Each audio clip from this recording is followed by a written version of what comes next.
Yesus hebat loh bagi kami. Alasannya dikatakan hebat kenapa? Setelah dia turun ke dunia, dia ditantang, walaupun dihina, walaupun dicerca, walaupun dicaci maki, tapi dia tetap menunjukkan bahwa akulah Tuhan. Oke, Berarti dia hebat. saya potong dulu di situ boleh nggak sebelum kita panjang kali lebar karena perlu ada diksi yang harus saya konfirmasi di situ. Abang bilang dia hebat karena dia dihina lalu dia mengatakan dia Tuhan. Mohon maaf nih bang ya, mohon maaf dengan sangat. Saya tidak pernah menemukan dalil bahwa dia mendeklarasikan ketuhanannya. Bahkan itu diakui oleh umat Kristen. Tidak ada deklarasi ketuhanan.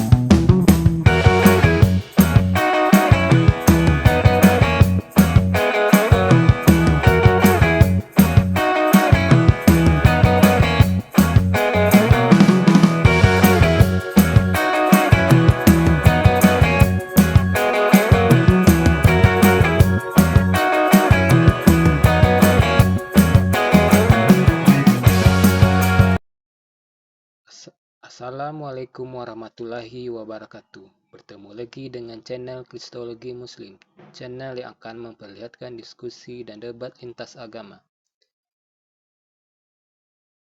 Di video ini bercerita tentang seorang bapak Kristen. Ini mengatakan kalau Yesus itu hebat menerima semua hinaan dan cacian, tapi dia tetap menunjukkan kalau ia Tuhan. Dan lagi, bapak ini mengatakan kalau Yesus berkuasa di langit dan di bumi. Yesus bisa menghidupkan orang mati. Nama Yesus itu di atas nama segala nama. Kemudian Uniriva dengan mudahnya menjawab dan membantah pertanyaan bapak ini. Daripada lama-lama, mari kita tonton videonya. Bunuh oleh orang Islam yang katanya mencintai Nabi kami. Nah, ini juga sebagai bentuk betapa orang yang mencintai Nabi kami tidak rela Nabi kami dihina, rela mengorbankan nyawanya, bahkan bertindak radikal ketika terlalu cinta kepada Nabi kami, ketika Nabi kami digambarkan. Maka Allah sudah tahu ini. Nah, jadi itu kenapa Nabi kami tidak ada terdokumentasi wajahnya. Wallahu a'lam bishawab. Ini ada yang noise, ada yang noise. Izin Pak Kris, selamat malam Pak Kris. Oke, Pak Kris begini. Oke, Pak Kris gantian ya ngomongnya. Saya harap diskusinya tetap kondusif dan akademis. Jadi kalau ada orang yang orang lagi ngomong ikutan ngomong, saya langsung turunkan ya. Pak Kris gantian ya. Abang Buset dulu, nyimak dulu ya. Silakan Abang Buset lanjut, Bang. Berarti Yesus hebat loh bagi kami. Alasannya dikatakan hebat kenapa? Alasannya kenapa? Setelah dia turun ke dunia, dia ditantang, walaupun dihina, walaupun dicerca, walaupun dicaci maki, tapi dia tetap menunjukkan bahwa akulah Tuhan.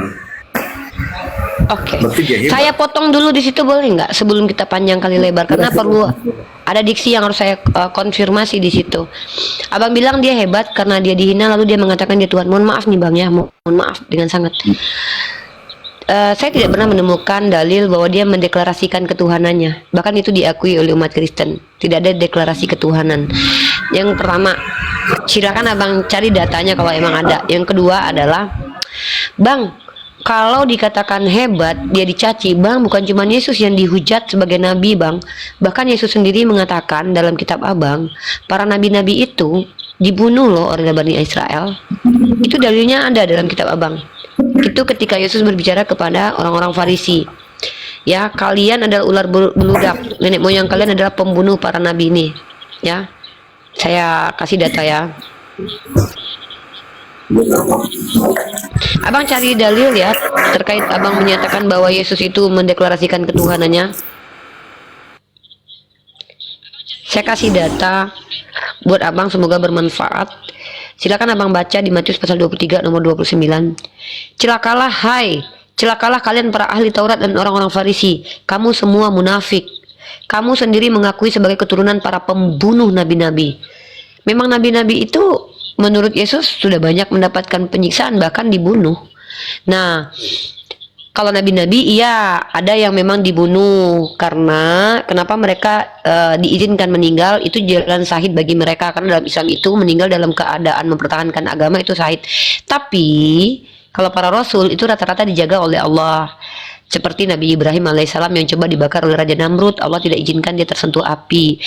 Nabi Musa alaihissalam sebagai rasul yang diutus kepada kaum Bani Israel juga diselamatkan karena dia memiliki tugas untuk mengajak Bani Israel mengenal Allah. Apalagi Nabi Isa alaihissalam juga diselamatkan oleh Allah. Maka kami tidak percaya Nabi Isa itu dipaku, disalib, digantung, dihinakan, dinista, dan ditelanjangi.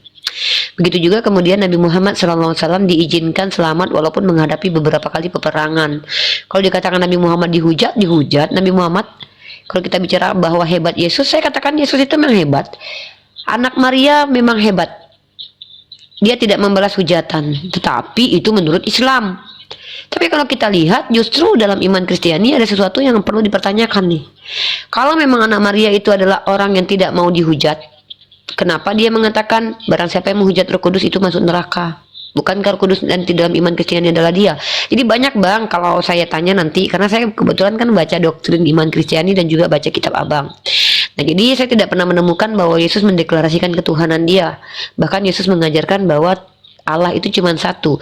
Bahkan Paulus yang membatalkan hukum Taurat pun tidak pernah mengatakan bahwa Yesus itu adalah Allah. Dia hanya setahap kurios, sayyid atau pemilik, penguasa gitu. Tapi kalau Allah itu cuma satu. Coba baca 1 Korintus pasal 8 ayat 6. Satu-satunya Allah adalah Bapa.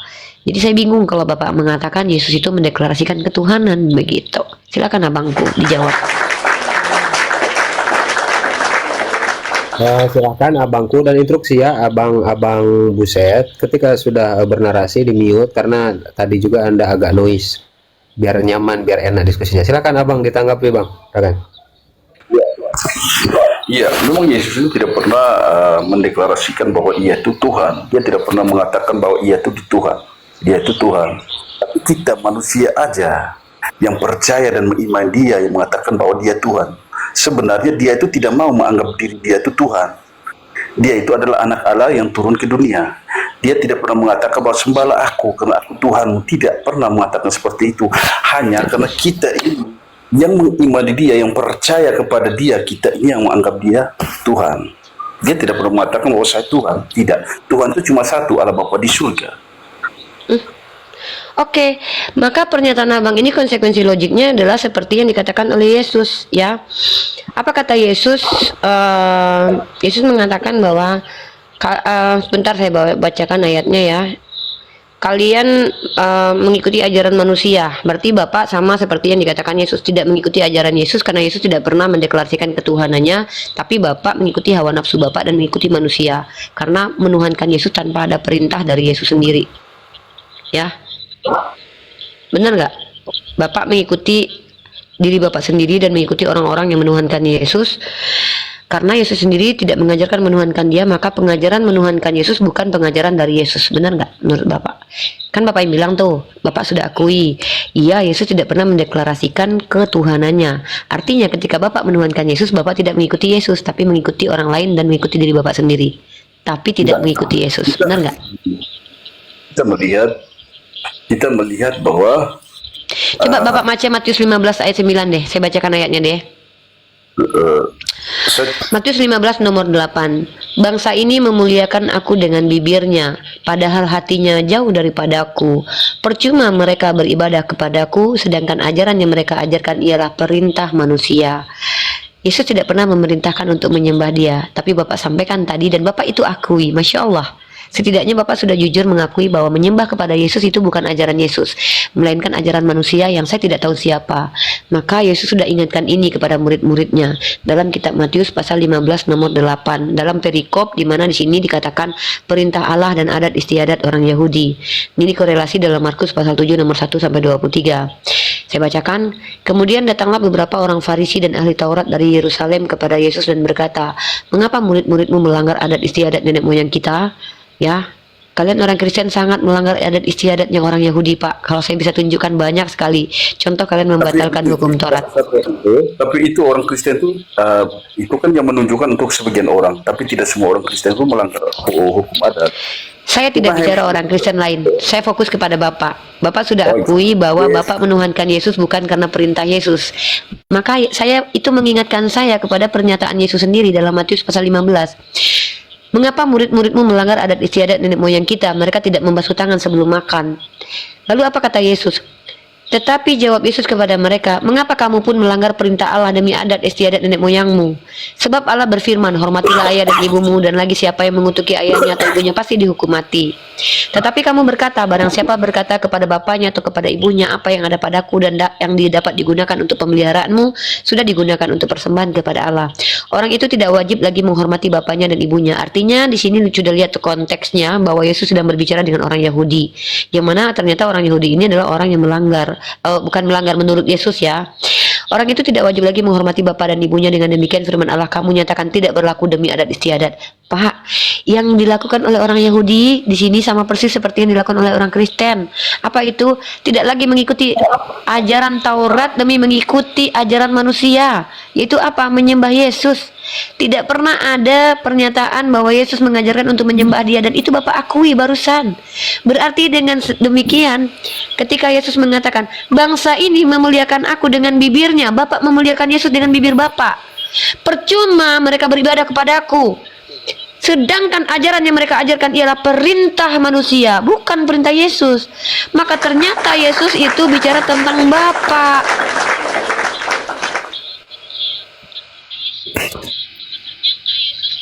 Bapak tidak mengikuti. Bapak coba lihat ketika Yesus ditanya oleh seorang muridnya, guru yang baik, Bapak pernah dengar ayat ini? Atau Bapak ini dibaca, tidak semua, kata Yesus, tidak semua yang memanggil aku Tuhan, Tuhan masuk ke dalam kerajaan Allah. Ya, saya kasih datanya Matius 7:15 ya. Bukan ya? Nih, saya bacakan. Matius pasal 7:21 saya bacakan buat Bapak. Saya bacakan buat Bapak. Bukan setiap orang yang berseru kepadaku, Tuhan, Tuhan, akan masuk ke dalam kerajaan surga. Ini Yesus katakan loh. Kalian yang mengatakan Yesus Tuhan, Tuhan tuh nggak semuanya belum tentu masuk surga. Tapi apa kata Yesus di sini? Melainkan dia yang melakukan kehendak Bapakku yang di surga. Pertanyaan saya, setiap ajaran Kristen, mana ajaran Kristen yang mengikuti perintah Bapaknya Yesus? Sehingga kalian bisa layak masuk surga yang dijanjikan oleh Yesus untuk kalian yang mengklaim pengikut Yesus. Kenapa? Karena ternyata kata Yesus syarat masuk ke dalam surga itu dengan mengikuti perintah Bapa. Jadi ketika Anda menuhankan Yesus, pertama Anda tahu itu bukan perintah Yesus apalagi Bapa, tapi itu adalah perintah manusia. Yesus sudah menubuatkan akan ada orang yang percuma beribadah kepada Yesus, katanya memuliakan Yesus tapi mengikuti ajaran manusia. Lalu Yesus katakan, yang tidak semua yang memanggil dia Tuhan, Tuhan masuk ke dalam kerajaan surga, tapi yang masuk surga adalah yang mengikuti perintah Bapaknya.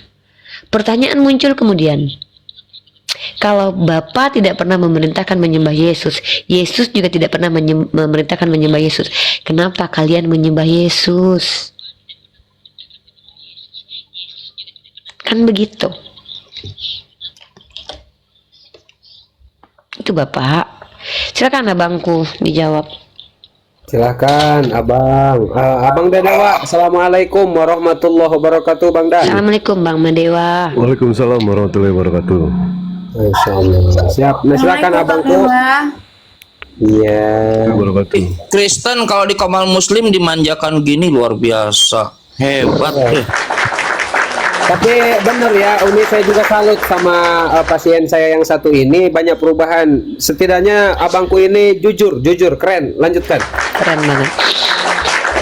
Saya percaya kok Buya, Bang Madewa, Kang Chan, Lisa dan Mbak Deni dan Bang Kris, saya percaya kok setiap orang yang di dalam hatinya itu betul-betul mencari kebenaran, maka dia tidak akan menutup dirinya dari kebenaran. Ciri-ciri orang yang tidak menutup diri dari kebenaran itu adalah pertama tidak parbada kalau bahasa Bataknya, atau tegar tengkuk seperti orang Yahudi, atau apa istilahnya itu, keras kepala, menutup diri. Tapi kalau dia sudah masuk menutup diri, kalau dalam istilahnya itu adalah kafara, kafir, maka bagi mereka itu berlaku surah Al-Quran surah Al-Baqarah ayat ke-6, sama saja bagi mereka, diberi petunjuk atau tidak mereka tidak akan terima. Tapi kalau ada seseorang yang betul-betul mencari kebenaran, maka itu kan terlihat kok dari cara dia diskusi dengan kita. Insya Allah lah akan. Ayo Filipus, assalamualaikum warahmatullahi wabarakatuh. Waalaikumsalam warahmatullahi Assalamualaikum wabarakatuh. Lanjut jelas. Saya standby dulu.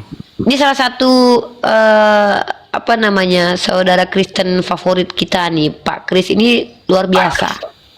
Beliau juga seorang pembelajar ya, sama seperti saya, sama-sama belajar. Jadi beliau ini teman diskusi, bukan istilah pasien itu sebenarnya kan satir, satir untuk mesra lah, biar kita tuh bercanda. Sebenarnya saya menganggap Pak Kris dan abang apa nama beliau ini, Abang Buset ini adalah sahabat dalam berdiskusi. Kalau kalian bisa membantah argumen saya harapkan bantahannya supaya kalian bisa meluruskan saya dalam perspektif kalian. Tapi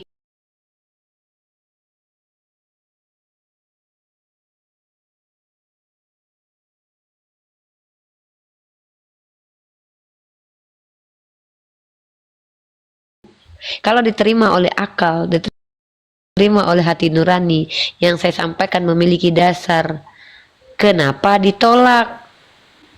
Itu pertanyaannya. Ketika yang saya tanya kalian tidak mampu jawab, tidak ada dasar, kenapa masih dipertahankan? Kan begitu. Tapi ya kembali lagi, memilih agama itu adalah hak masing-masing. Kita di sini hanya sharing dan diskusi. Kami tidak islamisasi. Silakan dilanjut yang lain. Oke, sebelum dilanjut, Iwan Pila, saudaraku semuanya yang ada di bawah ya, dibantu di tap-tap layarnya. Saya barusan terpental, saudara ya, biar tidak rungkat, biar kuat komanya di tap-tap Iwan Pila ya. Silakan, mungkin abangku mau menanggapi dulu nanti ke Pak Kris atau Pak Kris, Pak abangku boleh Pak Kris dulu Pak abangku? Iya, boleh. Ada dua hal ya yang saya akan tanggapi. Yang pertama tentang wajah Yesus ya. Kalau kita lihat potret-potret atau wajah Yesus di kalender yang bermacam-macam, berbeda-beda ya. Nah itu sebenarnya hanyalah wajah-wajah artis ya yang memerankan film ya Jesus ya. Nah jadi wajah Yesus itu berbeda-beda. Saya juga tidak yakin kalau itu wajah Yesus yang sebenarnya. Karena di nubuat tentang Immanuel itu dikatakan wajah itu Yesus itu tidak tampan. Jadi artinya bukan mau dibilang jelek. Nah kalau kita perhatikan wajah Yesus yang di kalender-kalender itu adalah tampan. Nah sedangkan di Immanuel dinubuatkan dia semaraknya tidak tampan. Jadi itu beda. Dan coba kita perhatikan juga ya, setiap adegan film yang wajahnya artis-artis itu berbeda. Kalau kita satukan tidak ada samanya wajah Yesus itu. Ya. Jadi itu hanya ilustrasi, jadi bukan wajah Yesus yang sebenarnya. Kemudian yang kedua ya, saya masih penasaran dengan apa yang disampaikan Rasul Paulus tentang Yesus itu dikaruniai nama di atas segala nama di Filipi 2 ayat 9, 10 dan 11 ya. Kemudian Filipi 2 ayat 9, 10 dan 11. Filipi 2 ayat 9, 10, 11 saya baca ya. Filipi 2 ayat 9 10 dan 11. 10. Nah, itulah sebabnya Allah sangat meninggikan dia dan mengaruniakan kepadanya nama di atas segala nama, supaya dalam nama Yesus bertekun lutut. Nah, ini pertanyaan menarik nih. Tapi saya juga ingin bertanya-tanya nih. Kalau memang nama Yesus adalah nama segala nama, di atas segala nama, mohon maaf ya Pak, tolong dijawab juga ini. Supaya dalam nama Yesus bertekun lutut segala yang ada di langit dan yang ada di atas bumi dan yang ada di bawah bumi. Ya, ini yang kedua paragraf ayat kedua, ayat ke-10. Dan segala lidah mengaku Yesus Kristus adalah Tuhan bagi kemuliaan Allah. Ini mohon maaf Pak, mari kita analisis baik tekstual ya. Itulah sebabnya Allah sangat meninggikan dia dan mengaruniakan kepadanya nama di atas segala nama. Mohon maaf Pak, kalau memang nama Yesus adalah nama di atas segala nama, kenapa nama yang dipilihkan Tuhan bagi dia adalah nama yang sudah dipakai oleh banyak orang di perjanjian lama, yaitu Yeshua, nama seperti nama Bambang. Sementara Pak, tidak ada nama lain selain Abraham yang menggunakan nama itu. Setelahnya baru ada. Tidak ada nama Ibrahim sebelum Ibrahim lahir, tidak ada nama Yeremia sebelum Yeremia lahir, tidak ada nama orang bernama Musa sebelum Musa lahir, tidak ada nama orang bernama Muhammad sebelum Muhammad lahir. Ya, kalau memang nama ini spesial, lihat para nabi, Pak. Perhatikan para nabi. Tidak ada nama manusia bernama Nuh sebelum Nuh lahir. Tidak ada nama bernama Ibrahim sebelum Ibrahim hadir. Tidak ada nama Yakub sebelum Yakub lahir. Karena para nabi itu yang memberikan namanya adalah Tuhan. Rata-rata begitu kalau kita lihat. Israel. Tapi ketika secara eksplisit kita temukan dan kita baca dalam kitab Bapa, konon katanya nama Yesus ini diberikan oleh malaikat. Kenapa malaikat memberikan namanya bukan Immanuel tapi Yeshua, yang adalah nama yang sudah sering dipakai oleh anak-anak Israel? Yeshua bin Nun, Yosia bin ini, Yosua bin itu. Seperti nama Bambang, tidak ada spesial-spesialnya, seolah-olah Tuhan tidak kreatif. Sementara nabi-nabi lain namanya satu-satunya pemilik nama ya dia. Ini agak dipertanyakan, Pak. Maka kenapa kami tidak percaya namanya Yesus atau Yeshua? Kenapa? Bahkan nama penjahat yang seumuran dengan Yesus, yang bahkan dihakimi bersama Yesus, itu diberikan kepada penjahat, Pak. Nama Yeshua diberikan kepada penjahat. Ada Yesus Barabas, penjahat yang menggantikan Yesus. Bayangkan, kalau memang nama ini spesial, kenapa nama ini disandang oleh penjahat? Nggak mungkin penjahat itu niru nama anak Maria dong. Orang dia sejaman hidupnya. Saya nggak tahu siapa yang lebih tua tuh, Yesus Barabas atau Yesus anak Maria. Jadi Yeshua ini, kalau dari cara tradisi agama Samawi memperlakukan nama para nabinya, mustahil nama Yesus. Maka kalau Isa itu lebih tepat, karena tidak ada nama manusia bernama Isa selain Isa itu sendiri, Pak. Coba tunjukkan kalau ada nama Isa. Itu pertama, bentar dulu. Itu pertama, ya, tentang nama nih. Yang kedua, supaya dalam nama Yesus bertekuk lutut segala yang ada di langit dan yang ada di atas bumi dan yang ada di bawah bumi. Mohon maaf, Pak. Berapa ribu orang Kristen di dunia ini, Pak, yang selalu berkoar-koar dengan menggunakan nama Yesus? Pertanyaan saya, apa yang bertekuk lutut? Saya tanya deh, apa yang bertekuk lutut, Pak? Kalau hanya klaim pengobatan di Afrika yang tangannya pura-pura bengkok, kemudian, Pak, mohon maaf, sudah banyak bahkan internal Kristen sendiri membongkar banyaknya penipuan tentang kesembuhan menggunakan nama Yesus. Iya, itu betul. Bahkan pendeta Andre Simon sendiri itu dikritisi oleh orang Kristen sendiri, Pak. Dan satu lagi, dan segala lidah mengaku Yesus Kristus adalah Tuhan.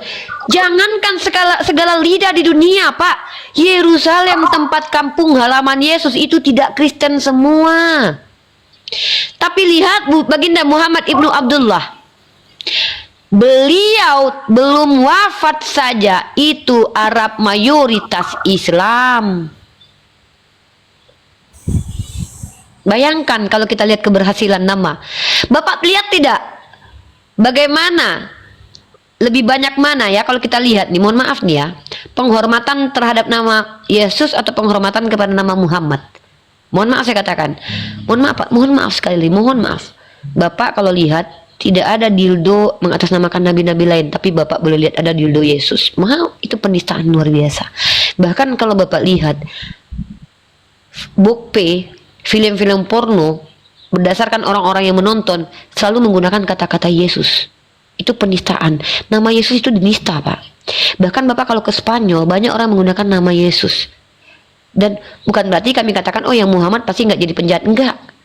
Tetapi Pak, kalau kita lihat penistaan terhadap nama Yesus itu banyak sekali. Dan justru ini aneh. Kalau memang nama ini dispesialkan oleh Tuhan, kenapa Tuhan tidak mampu menjaga nama ini tetap mulia? Bahkan pada waktu Yesus hidup, nama ini disandang oleh penjahat bernama Yesus Barabas. Nah, ini agak dari ayat ini Filipi, ini kan Paulus yang menulis. Lalu kalau kita baca di perikop ini, Paulus nasihat supaya bersatu dalam merendahkan diri seperti Kristus. Di sini Paulus sedang mengajar menggunakan nama Yesua. Ini Paulus. Ini lucunya. Dan kita harus akui, mau tidak mau, terima tidak terima secara akademis, bahwa Yesus itu bukan nama anak Maria. Yesus itu bukan nama-nama Maria. Anak Maria itu orang Aramaik atau orang Ibrani. Antara dua bahasa yang dia gunakan dalam kehidupan sehari-hari. Yunani itu adalah bangsa penjajah. Tiba-tiba Maria memberi nama menggunakan bahasa penjajah. Ya tidak mungkin. Yesus itu adalah dialek dalam bahasa Yunani. Yang konon katanya mendialekkan nama Yesua. Sebenarnya kalau kita lihat kan itu dari kata iso. Iso. Karena lafaz-lafaz orang jauh. Ya? Syria. Syria. Kalau Ibraninya katanya Yeshua. Dari kata Yasha Ya, katanya. Oke, yang saya Tapi itu pun masih yang spekulasi. saya persoalkan, persoalan nama di atas segala nama, apakah bukan Tuhan yang dimaksud Paulus, penyebutan Tuhan terhadap? Iya, kalau memang nama Yesus itulah nama segala nama, Pak. Mohon maaf ya, sebenarnya saya tidak merendahkan Allah kalau saya bandingkan. Coba Bapak tunjukkan kepada saya dari zamannya Adam sampai detik ini di jam 23.55 waktu Ternate. Coba tunjukkan satu nama makhluk bernama Allah. Satu saja, berhala bernama Allah. Iya, tidak ada berhala nama Allah. Tapi Yesus itu nama yang disepelekan manusia, Pak. Sebelum Yesus lahir sudah ada yang bernama Yeshua bin Nun. Ketika Yesus di zamannya sudah ada penjahat bernama Yesua. Ketika Yesus meninggal pun nama Yesus itu seperti nama-nama biasa. Bapak kalau jalan-jalan ke Spanyol banyak banget yang pakai nama Yeshua. Tapi kalau nama Allah di Filipina banyak nih. Yes. Tukang beca aja namanya Yesus. Ya, coba lihat ada tidak satu makhluk Kalau bahkan penyembah kesamaan berhala. nama sih kalau kesamaan nama sih saya tidak persoalkan. Saya saja namanya Chris seperti Yesus kan kalau bahasa Inggris. Jadi yang persoalan kita pakai saya hikmah, itu Pak. Coba saya mengajak iya, Bapak iya. merenung deh. Bapak ini kan orang yang sedang mengupayakan kebenaran. Bisa jadi Bapak sedang mencari kebenaran atau Bapak sedang membela kebenaran perspektif Bapak. Saya mengajak Bapak berenung begini, Pak. Kalau memang nama itu nama mulia, nama yang dijaga, Pak. Coba Bapak lihat nama Tuhan kami Allah. Tidak ada satupun makhluk mulai dari Adam sampai detik ini jam 23.57 waktu Ternate ditemukan secara ilmiah bahwa ada entitas baik itu berhala, manusia, batu atau apapun bernama Allah, Pak. Bagaimana mungkin, Pak, kehidupan terjadi, manusia lahir, ada yang menista Allah, tapi tidak pernah ada yang diizinkan untuk menyandang nama Allah, Pak. Bayangkan, Pak, kalau nama ini bukan nama Tuhan, kenapa bisa terjaga? Tidak ada satupun makhluk yang bernama Allah. Bahkan kalau ada satupun makhluk yang bernama Allah, ini kami permasalahkan sekarang di Malaysia, dipermasalahkan. Berapa tahun lamanya Bible menggunakan Allah itu pun tidak diizinkan dengan kata Allah seperti lafaz kami loh, ditakdim loh, tapi kalian plesetkan menjadi Allah. Bayangkan dijaganya nama Allah ini. Bayangkan kalian sudah menuliskan Latinnya ALLAH, itu tidak diizinkan kalian mengatakan Allah, tapi diplesetkan lidah kalian menjadi Allah. Betapa mulianya nama ini, Pak, tidak diizinkan disandarkan kepada makhluk. Padahal betapa banyak yang membenci agama Islam. Apa nggak mudah bagi orang untuk memberikan satu berhala, taruh lai ceceknya gitu ya, satu sekte dikasih itu batu, kasih nama Allah. Kenapa tidak ada yang mampu lakukan itu kalau bukan pemilik nama ini yang menjaga namanya supaya tidak ternista, Pak? Karena dia adalah Rabbul Alamin. Dia yang mengatur semesta ini, dia mengatur timeline waktu ini, Pak. Kenapa? Coba lihat Yesus. Jangankan ketika Yesus hadir, sebelum dia lahir saja sudah ada banyak nama Yeshua. Kalau kita bicara tentang nama ya, Pak. Ya, soal nama kan Allah itu disebut Tuhan, dan Yesus kan pernah katakan salah. Allah itu nama proper name, Pak. Ilah baru itu generic nama, name. bukan Tuhan. Dan bahkan terus itu kalau diakui, Yesus Pak. Izin maaf sedikit. Diakui oleh kamus Oxford, Cambridge, yang mana itu adalah kampus-kampus bukan milik Islam loh ya, Pak. Gitu. Saya hubungkan ini dengan Yesus katakan begini, kepadaku setelah diberikan kuasa di surga dan di bumi. Jadi saya pikir pemberian kuasa sebagai panggilan Tuhan itu juga tidak masalah buat Yesus. Jadi Tuhan Yesus. Apa demikian apa lain? Ini pun harus dikritisi loh Pak. Izin ya Pak. Bapak tahu tidak kalau iblis juga mengaku diberi kuasa Pak? Mohon maaf saya harus tunjukkan datanya ya. Jadi kalau mengaku diberi kuasa, iblis juga melakukan hal yang sama ya. Oke. Mari kita lihat. Iblis itu juga mengaku berkuasa ketika dia berjumpa dengan Yesus. Nih, Bapak baca dalam kitab Lukas pasal keempat nomor 6. Oh nih, mohon maaf banget. Saya potong sedikit ini. Saya nggak mau menjadi fitnah. Ini untuk menjawab ini karena ada salam dari YouTube ini dari penonton saya di YouTube. Rifa jangan bahas Nabi Muhammad. Ini pokoknya saya jawab begini ya. Kamu nggak usah berkomentar begitu karena kalau saya bongkar tentang siapa yang menikahi bocil, satu pedofil yang paling parah di Alkitab, dan poligami di mana ada Tuhan yang kemudian lahir dari keturunan poligami, selesai kau. Oke, lanjut Uni, standby. Iya. Pak, ini kan saya diskusi dengan Uni Rifa. Kenapa kamu mau bahas itu nggak ada hubungannya dengan pertanyaan Enggak, saya? beliau menjawab. Enggak, izin biar nggak salah paham Pak Kris. Beliau menjawab, beliau kan punya YouTube yang beliau live kan. Di YouTube ada komentar begitu. Jadi beliau mencoba untuk menjawabnya. Ya, jadi begini Pak. Kalau kita lihat dalam kitab Lukas pasal keempat nomor 6, kata iblis kepadanya, segala kuasa. Kita jawab dulu, Mbak minta ini. Saya ke Pak Kris bentar ya Bangku, biar satu-satu kita nanti Bentar, satu-satu ya. Nanti biar enak kita diskusinya, Bangku ditanggapi dulu, nanti ditanggapi lagi kalau Pak Abang mau menanggapi setelah Uni nanti ya. Dan bentar Uni izin, Pak Rombe Muslim apa Kristen Pak Rombe? Lanjut Uni, lanjut di bawah aja kalau nggak ngomong. Oke, saya baca ya Lukas pasal keempat nomor 6 ya Pak. Kata iblis kepadanya, segala kuasa itu serta kemuliaannya akan kuberikan kepadamu, sebab semuanya itu telah diserahkan kepadaku, dan aku memberikannya kepada siapa saja yang kukehendaki. Iblis juga mengaku berkuasa. Jadi lalu mari kita bahas tentang Yesus mengaku berkuasa. Mari kita buktikan, segala klaim itu harus dibuktikan dengan realitas. Kalau saya katakan Nabi Muhammad itu diberi kuasa di bumi, maka saya bisa membuktikannya bahwa baginda memang pernah berkuasa di bumi, menjadi khalifah, menjadi pemimpin. Beliau waktu itu menjadi presiden Pak, walaupun bukan presiden istilahnya, tapi khalifah. Tapi bagaimana dengan Yesus? Mohon maaf Pak, saya tidak pernah membaca secara historis Yesus pernah memerintah, berkuasa.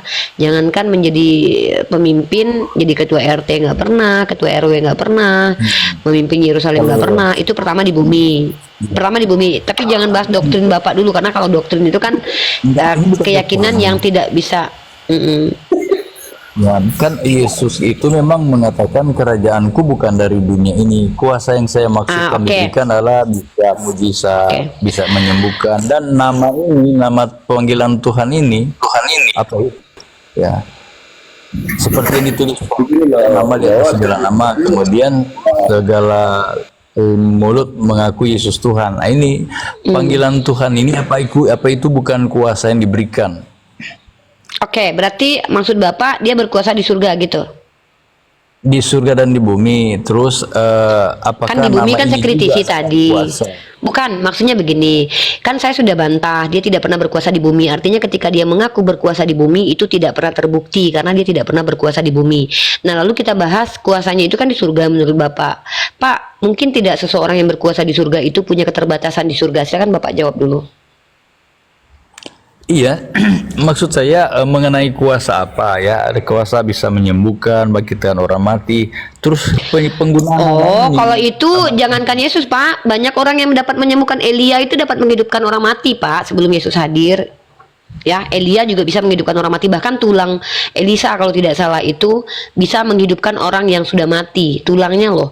Kalau kita bisa bicara hebatan Elia. Tapi kita bukan, itu nanti blunder Bapak. Karena banyak, bahkan Yesus tidak bisa membelah lautan seperti Musa by the way. Musa lebih hebat kalau kita banding-bandingkan. Tapi saya nggak bisa membanding-bandingkan para nabi Pak. Karena mereka punya kekuasaan, punya mukjizat masing-masing. Namanya mukjizat. Bapak kan bilang gini nih, saya lebih fokus di pernyataan orang Kristen yang mengatakan bahwa Yesus itu memiliki kuasa di surga. Benar nggak? Semua umat Kristen percaya nggak kalau Yesus memiliki kuasa di surga?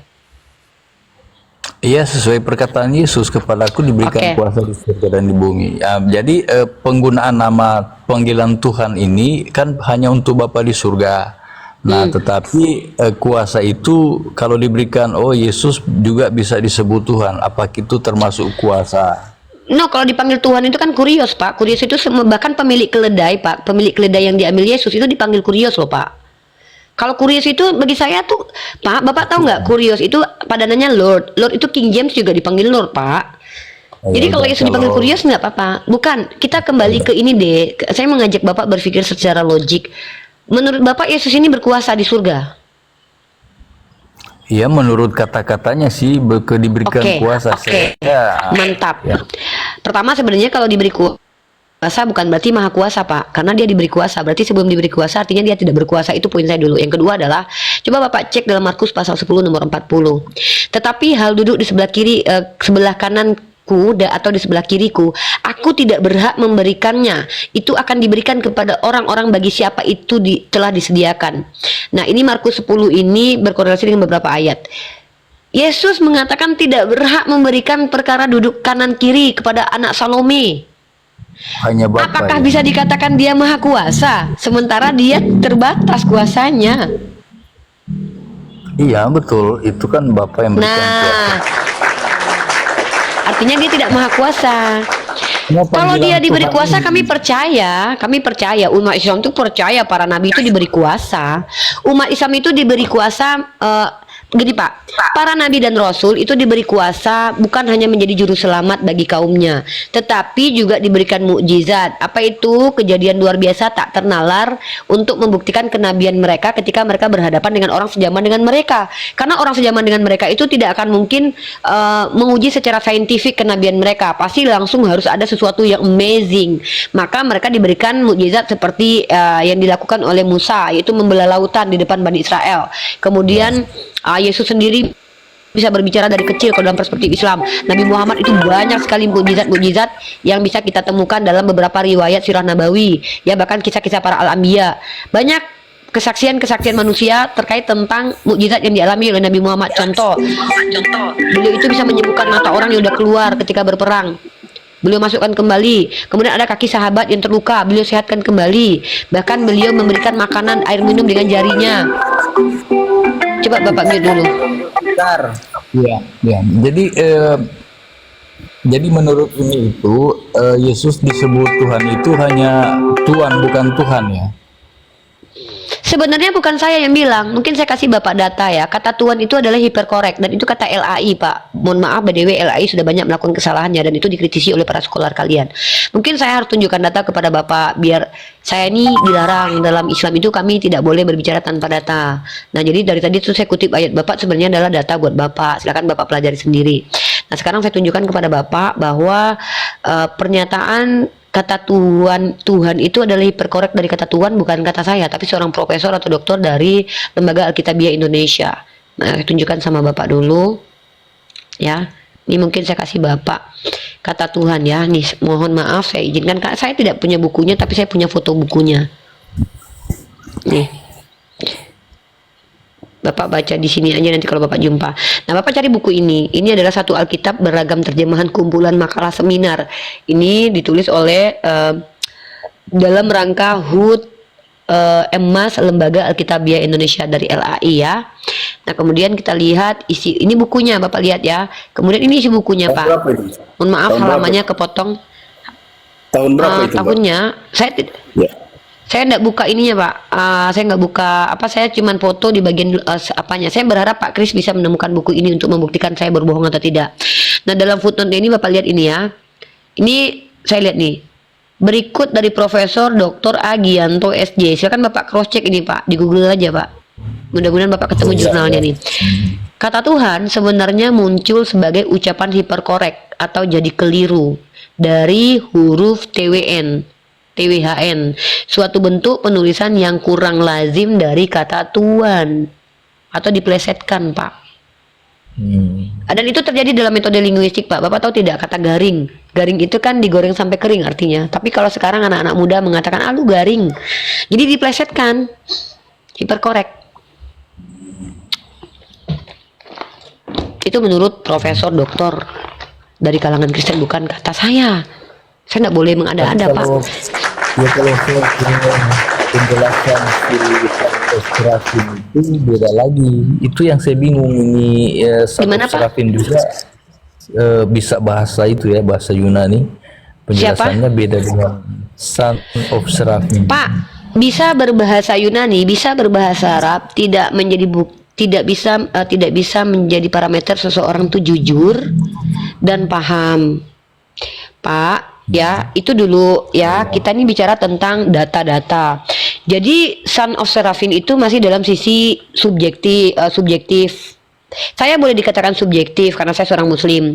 Tapi apakah Bapak bisa membantah setiap argumen saya? Tolong, saya belum pernah berdiskusi dengan Son of Serafim itu ya.